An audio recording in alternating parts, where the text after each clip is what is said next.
Kazakhstan has hosted now the second Astana International Forum. It is Kazakhstan's contribution to multilateral diplomacy. It is our effort to help restart dialogue where it was broken or strengthen cooperation where it still exists. So Kazakhstan, as an aspiring middle power, wants to contribute to the resolution of global problems, and this is one step that we are taking towards reaching that goal.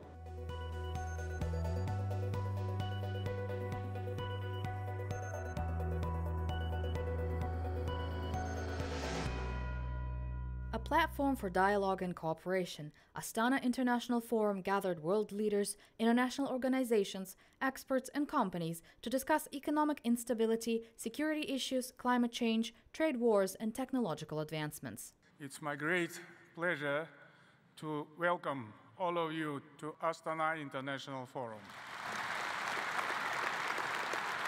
At the event's plenary session, heads of states and high-ranking officials expressed worry over profound global uncertainty and growing conflicts. Last year, armed conflicts were recorded in 52 states, while the violence's economic toll came to $19 trillion, or around 13.5% of global GDP.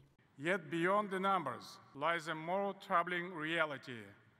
Modern conflicts are increasingly protracted and complex.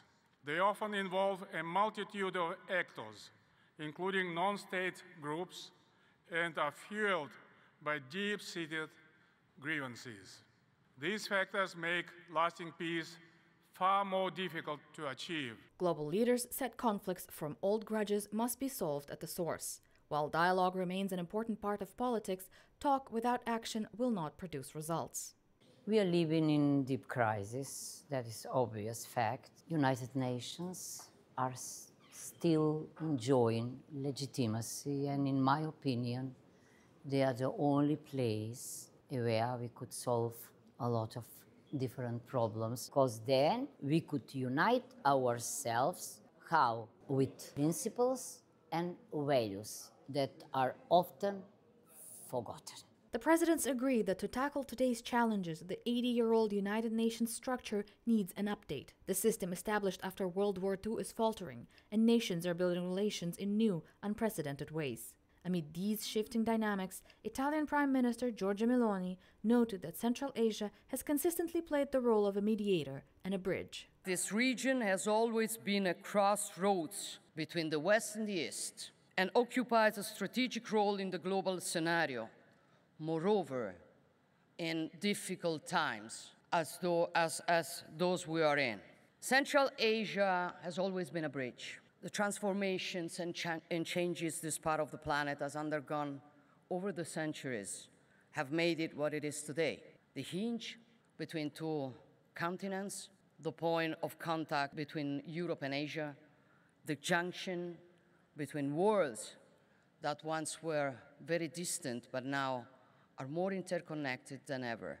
Meloni made an appearance on the second day of the forum on her way to the first Italy-Central Asia summit, which also took place in Astana. Highlighting the long-standing ties between the two countries, she pointed to the growing importance of critical infrastructure like the Middle Corridor, whose strategic role is evolving amid rising geopolitical tensions. Срединный коридор, как мы говорим, и он уже давно перерос из чисто альтернативного маршрута, который мы первоначально использовали, фактически большой экономический канал сотрудничества между, условно, Востоком и Западом, и мы посередине. Experts also talked about the need for cleaner energy and reaching carbon neutrality, especially with growing concerns about climate change. Central Asia is suffering from acute climate crisis. The temperatures in the region rise twice as fast as the rest of the world, threatening water security, food security, public health, and economic stability.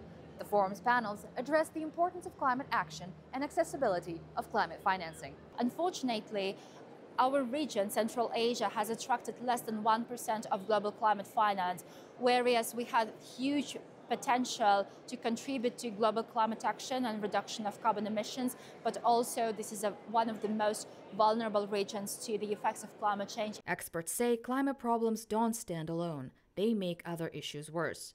To tackle this, the nation is getting ready to host the Regional Climate Summit in 2026.